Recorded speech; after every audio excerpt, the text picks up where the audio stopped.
A Liga Galega de Trañeiras, trofeo Xunta de Galicia 2026, subiu o pano en Ferrol. O Museo da Construción Naval acolleu a presentación da nova temporada.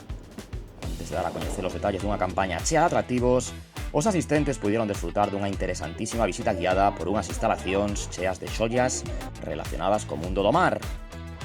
A Liga Galega de Trañeiras tamén forma parte do patrimonio das nosas rías, unha competición histórica, pero en constante evolución, que volve a contar con 3 categorías. Entre a Liga A, a B e a feminina, 25 equipos reman este verán nas nosas augas. Na presentación sorteáronse as quendas para a primeira xornada de cada liga. 2 meses de duración, calendario intenso. Dende finais de xuño ata o último domingo de agosto, a paixón e o espectáculo están garantidos.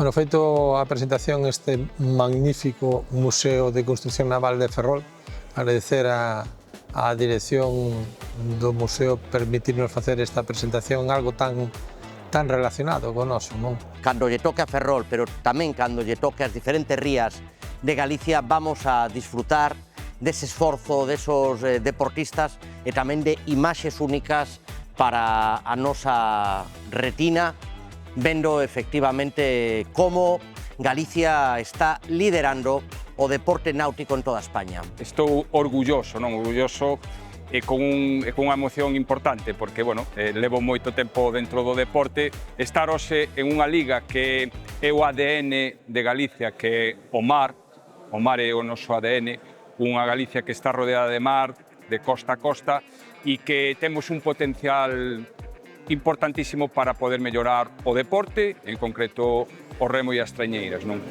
A conta atrás para o inicio da temporada activouse en Ferrol e moi preto dali, a Liga soltou estacha 2 semanas despois.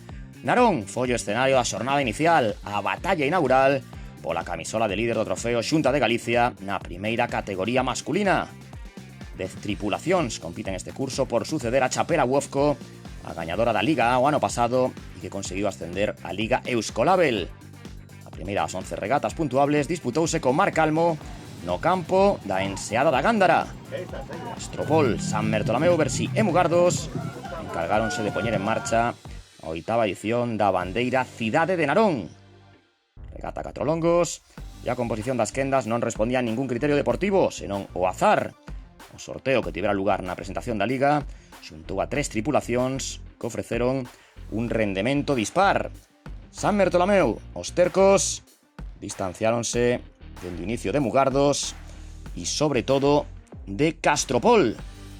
Terceira San Bertolomeu o ano pasado na Liga, cuarta Castropol, pero aquí os tercos, os de Meira, gañaron con moita solvencia por diante de Mugardos e, sobre todo, de Castropol, que non estivo á altura do agardado. Segunda quenda, tamén con 3 embarcacións cesantes, Narón e Cabo de Cruz. Cabo de Cruz regresando á Liga A 13 anos despois do seu descenso a temporada pasada na Liga Euskolabel. Tempos bastante parellos os de San Bertolomeu no conxunto de Boiro. Por detrás viraba Narón, o conxunto local. Nesta segunda C aboga, aí vemos a cesante Roda Vigo e a mellorando os tempos de Castropol. Último longo, comenzaba o Cabo a 1 segundo de Meira, pero acabaría case 3 por riba. Non habería novidades nos outros 2 postos desta quenda. E na última, a única con 4 embarcacións, remaron Bueu-Simei, Mecos, a Cabana de Ferrol e Tirán Pereira. Tempo a mellorar era o de San Bertolomeu ou Bersí, pero nin Mecos nin Tirán, as dúas máis rápidas nesta quenda, eran quen de mellorar o rexistro que marcara o conxunto de Meira. Terceira viraba Bueu-Simei e cuarta a Cabana. Os ferroláns están de volta na Liga A tras adxudicarse o ano pasado a Seralda B. Mecos acabou levándose esta quenda por diante de Tirán Pereira. Bueu-Simei, que fixo terceira, e cuarta a Cabana, mellorando os tempos tanto de cesante Roda Vigo como de Castropol. A ledicia de San Bertolomeu primeira vitoria da temporada e presentando a súa candidatura ao título. Bueno, Lucas, parabéns pola vitoria. Bueno, contanos, cal foi a clave desta primeira vitoria de San Bartolomeu? Bueno, pues somos un equipo joven, pero estuvimos trabajando bien. Hoy nos salió una regata bastante buena, bastante completa. El viento nos ayudó un poco. Está muy igualada la cosa. Va a ser una liga peleada. Ya viste, contábamos a lo mejor con Tirán y Mecos que estuvieran, a lo mejor tiran más por delante y tal. Este año el que falle un poco lo va a pagar mucho. A parte do obxectivo, imagino que ganar a Liga, conseguido, non? Ese obxectivo de San Bartolomeu. Sí, sí. Hombre, nosotros a principio de temporada igual no lo veías tanto porque es un equipo muy novato. Pero bueno, con los descensos y las regatas de barcos cortos y todo nos pusieron ahí en tal.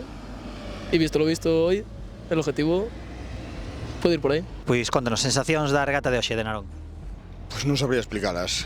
Teño que ver os datos, teño que ver os tempos, porque pasaron cousas moi raras. Non sei se... Non me gusta nunca falar nin do campo nin do vento, pero... Non sei, teño que analizar os datos, non foi o resultado que nos esperábamos. Creo que temos barco pa un mellor posto. Pero hoxe non se deu e o único que hai que facer é traballar máis duro, felicitar os que quedaron por diante de nós, sobre todo a Meira por ganar a bandeira, e seguir traballando, seguir traballando. Bueno, contanos, como se viviu a regata de hoxe dende o barco de Mecos? Dura, a verdade que dura, porque a verdade que fixemos un primeiro largo moi fuerte, o segundo tamén, o terceiro xa entrounos un pouco a fatiga, e no cuarto tiramos tábasenos en riba, pero ainda nos dou para ganarlle. Bueno, terceira posición, que valoración facedes deste posto? A superboa, somos un equipo que se xuntou o ano pasado, quedaron novenos de liga, este ano xuntamos nos remeros que levábamos anos sin remar, e a verdade que a sensación de todo o ano xa foi boa, pero a deste último mes foi bastante... pejamos como un saltiño aí mellor. Tempos parciais da oitava bandeira cidade de Narón, coa vitoria de San Bartolomeu Bersí, con 2 segundos 78 centésimas de vantaxe respecto a Cabo da Cruz. Terceira Mecos, cuarta Tirán Pereira, quinta Mugardo, sexta Bueu Ximei, sétima Narón, oitava Cabana de Ferrol, novena Cesante Roda Vigo e décima Castropol. Celebrando o grande, recollían os remeiros tercos a primeira bandeira da temporada e a camisola de líderes, unha prenda que van lucir na súa casa no campo de regatas de Meira na segunda xornada da Liga A. Isto foi todo, a vindeira semana, máis Soltando Estacha, agardamos vos.